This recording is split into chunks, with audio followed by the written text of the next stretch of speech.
नमस्कार, मैं रविकुमार मीणा और आप देख रहे हैं सर्कुलेटिव। हम आपकी मुलाकात पॉलिटिकल्स, सोशलाइजेशन और एजुकेशन से जुड़े लोगों से आपकी मुलाकात कराते हैं। ऐसे में पलवल जिले से अजय कुमार ने 509 रैंक लेकर यूपीएससी फाइट। यूपीएससी देश का सर्वोच्च एग्जाम है जिसे फाइट करने के बाद प्रशासनिक सेवाओं में देश की सेवा में जाते हैं। तो ऐसे में इनसे जानेंगे कि इनका सफ़र किस तरह का रहा और उस सफ़र के बीच में किस तरह की रुकावटें रहीं और किस तरीके से उन्होंने रहे। जैसे हमारे हमसे जुड़ने के लिए पहले तो आपका बहुत बहुत धन्यवाद। सबसे पहली चीज़ ये कि स्टार्टिंग कहाँ से हुई, मोटिवेशन क्या था और कहाँ से इंस्पायर था? सर, एक फैमिली एनवायरनमेंट पब्लिक सर्विस को लेके इंक्लिनेशन था, फैमिली का भी था।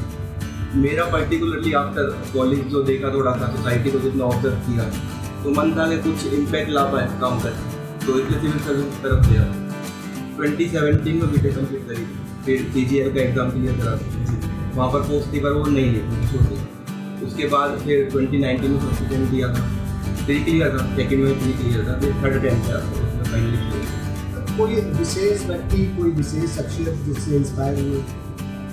सर, एक्चुअली मैं यही बोलूँगा कि लार्जली फैमिली एनवायरनमेंट ही होता है। पर्टिकुलरली किसी को पॉइंट आउट करने का मतलब नहीं होता, सबका अपना कंट्रीब्यूशन होता है। तो वही एक फैमिली एनवायरनमेंट है। थोड़ा रीड करते हैं, कुछ ऑटोबायोग्राफीज पढ़ते हैं, उनका इम्पैक्ट होता है, तो पर्सनैलिटी उसमें डेवलप होती है। तो एजुकेशन की अगर बात करें, एजुकेशन आपकी कहाँ से, किस तरीके से हुई? स्कूली शिक्षा कहाँ से ली, कॉलेज कहाँ से हुई?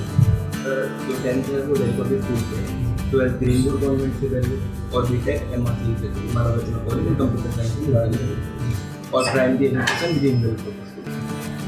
ठीक है, मेन चीज़ की क्या आप एवरेज स्टूडेंट थे या फिर टॉपर रहे? हर कोई टॉपर होता है फील्ड स्टार्टिंग में, तो but after I think I was kind of above average and I was good. मतलब एकेडमिक्स में कोई ऐसा इशू नहीं था, तो बस चल रहा था अच्छे से, अपना एंजॉय कर रहा था। सबसे पहली चीज़, जब यूपीएससी की हम तैयारी करते हैं तो उसके लिए बताएं किस तरह की है, फॉर्म अप्लाई करने से किस तरह की है बताएं। सर, ग्रेजुएट होना कंपलसरी है। इसके अलावा ये है कि आपकी जो परसेंटेज है 55% पर होनी चाहिए। ऐसा और कोई इशू नहीं है, बस आप ग्रेजुएट हो सकते हैं, किसी भी डोमेन से हो सकते हैं, किसी भी सब्जेक्ट से। एग्ज़ाम प्रोसेस, इंटरव्यू प्रोसेस वो किस तरीके से? सर, फर्स्ट फेज में 3 होते हैं, जिसके अंदर एक GS का पेपर होता है, सेकेंड मेंस का एग्जाम है जिसके अंदर 4 पेपर DH के होते हैं, 2 ऑप्शनल के एग्जाम है, 1 SQ, और 2 लैंग्वेज पेपर होते हैं। वो कंपलसरी पेपर होते हैं, बट उनके मार्क्स कम होते हैं, फिर इंटरव्यू। अब क्या डिसाइड कर रखा है कि किस तरह की सेवा करनी है, क्या बंदे करना है? सर, लेट्स सी अभी रैंक के हिसाब से आई डोंट नो क्या कुछ एलोकेट होगी, बट जो भी मिलती है उसमें अपना डेडिकेशन से काम करेंगे। But eventually I am looking to be an IAS, तो अभी और अटेम्प्ट करेंगे। और भी लोग आपको देख रहे हैं इस टाइम पर, किस तरह का मोटिवेट उनको करना चाहिए, किस तरह की उनको मैसेज आपको पहुँचेंगे? सर, आई थिंक बड़ी सिंपल सी चीज़ है यार, कोई क्लीशे हो गया है, हार्ड वर्क, डेडिकेशन, परसिवरेंस, इतना क्लीशे हो गया UPSC में तो, बट मुझे लगता है इंटेंशंस भी बहुत इंपॉर्टेंट है। बिकॉज ये एक ऐसा एग्जाम है जब हार्ड वर्क के साथ नीड लगे, और अगर आपके इंटेंशन अच्छे होंगे तो ज़िंदगी में दुआएं होंगी, और दुआएं होंगी तो फिर दोनों चीज़ काम करती हैं। तो बताया जाता है कि UPSC क्रैक करने के लिए 10 घंटे, 15 घंटे, 16 घंटे पढ़ना पड़ता है। क्या कुछ ऐसा है या फिर मन लगाकर कुछ ही टाइम पढ़ने से कुछ हो सकता है? काफ़ी मिथ्स होते हैं जब एग्जाम प्रोसेस को कोई भी बाहर से देखता है, तो काफ़ी मिथ्स सर्कुलेट होते हैं।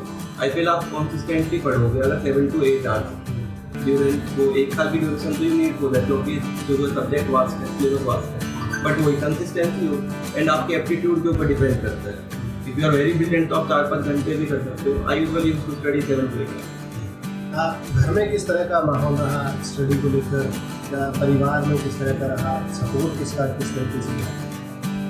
सर, वो होता है कि आपको UPSC जैसे एग्जाम के लिए जहाँ पर पता है कि इजीली 2-3 साल लगता है, यू नीड की फैमिली सपोर्ट।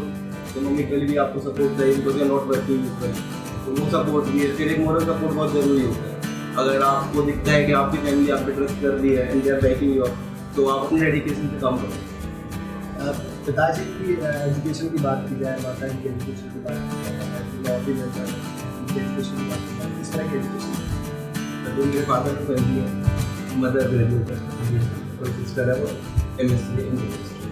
तो फैमिली बैकग्राउंड अच्छा है एजुकेशनली। फिर फादर का बड़ा स्पेसिफिकली था कि ये वांटेड के एजुकेशन फील्ड में आगे जाना है, तो वो एक इंस्पिरेशन था। लास्ट कोई मैसेज आप पढ़ने वाले बच्चे को? सर मैसेज मैं यही देना चाहूँगा तो प्योर इंटेंशन के साथ आप हार्ड वर्क करो एंड इवेंचुअली रिजल्ट आएंगे। प्रोसेस ऐसी है कि कई बार आप बहुत काम भी करते हो फिर भी रिजल्ट नहीं आता, बट परसिवरेंस रखो और लगे रहो कभी तो हमारे साथ में उनके पिताजी भी मौजूद हैं, उनसे बातचीत करते हैं। सर, आपके बेटे ने भारत में जो सर्वोच्च परीक्षा होती है एग्जाम होता है उसको फाइट किया, किस तरह का एनवायरनमेंट रहा आपकी तरफ से, किस तरह से मोटिवेट किया? एक्चुअल में बात ये है कि हर पेरेंट्स चाहता है कि उसके बच्चे जो अच्छे से क्वालिफाइड हो, ठीक से अचीव करें। सबका ही ये सपना होता है और सब ट्राई करते हैं। लेकिन एनवायरनमेंट आपने पूछा मेरे बेटे से कि फैमिली इन्वाइट किया था, तो मैंने अपने बच्चों को इस तरह का एनवायरनमेंट दिया है कि वो अपने आप को ठीक से अचीव कर सकें, जिसके लिए हमने उसको पूरा मन से सपोर्ट किया। बेटे का हार्ड वर्क, डेडिकेशन सबके सामने है, वो सब आप देखते हैं, उसमें किसी तरह का मुझे कोई डाउट नहीं है। उसमें मेहनत की, उसमें मेहनत की, उसमें परिश्रम किया, रिस्पॉन्स आपके सामने है। मैं क्या सब देख रहे सर, जिस तरीके से परिवार एक बार अगर बच्चा सफल हो जाए, परिवार हो जाए पूरा, तो क्या उसको डिमोटिवेट करना सही है? Never should be demotivated. उसको आपको मोटिवेट करना होगा, उसको ट्राई करना, नॉट टू ब्रेक। उसको ब्रेक तो करना ही नहीं चाहिए। इवन जो बच्चे समझदार हैं वो तो उनको ज़्यादा नीड भी नहीं होती इस बात की कि क्या कुछ होना चाहिए क्या नहीं। उनको जो होता है बच्चों के साथ होना चाहिए, उसको किस तरह का पेरेंट्स को टीचर बैक होना चाहिए। इवन जो बच्चे हैं अपने जो भी हैं वो एटीट्यूड उनका अगर ये है कि उनमें टैलेंट है तो वो फॉरवर्ड होंगे बंदे। ऐसा कुछ नहीं है कि वो अपने आप को बैक नहीं है। तो ऐसा जैसा मेरे बेटे ने बताया कि third back so this achieve. परिवार पेरेंट्स के लिए कोई आप मैसेज देना चाहेंगे जिनके बच्चे पढ़ते हैं या फिर लंबे टाइम से सफलता अगर नहीं मिली है तो उनको किस तरीके से मोटिवेट किया जाए, किस तरीके से प्रोत्साहित किया जाए कि बच्चा अपने मुकाम पर हासिल कर सके? वेरी फर्स्ट तो बच्चे को भी देखना होता है कि अगर बहुत ज़्यादा ट्राई करने के बाद भी अगर अचीवमेंट नहीं है, ब्रेक तो नहीं करना चाहिए। अगर वो नहीं तो कुछ और मिल जाएगा, लेकिन बच्चे को कंटिन्यू रहना चाहिए और कुछ और बढ़ने पेरेंट्स के लिए कोई मैसेज आप? बच्चों के साथ पेरेंट्स को बिल्कुल फैमिलियर होना चाहिए, फ्रेंडली होना चाहिए, एनवायरनमेंट अच्छा होना चाहिए, तो उनका अच्छा बन रहेगा। बहुत धन्यवाद। हमारे साथ मेरी दादी जी हैं, उनसे बातचीत करें। कैसा महसूस हो रहा है आपको? बेटा यूपीएससी क्रैक करके आया। बहुत अच्छा महसूस है।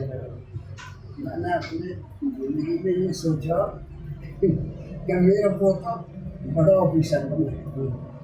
आज ये दिन आ रहा है मेरी जिंदगी। तो पढ़ाई करते थे क्या?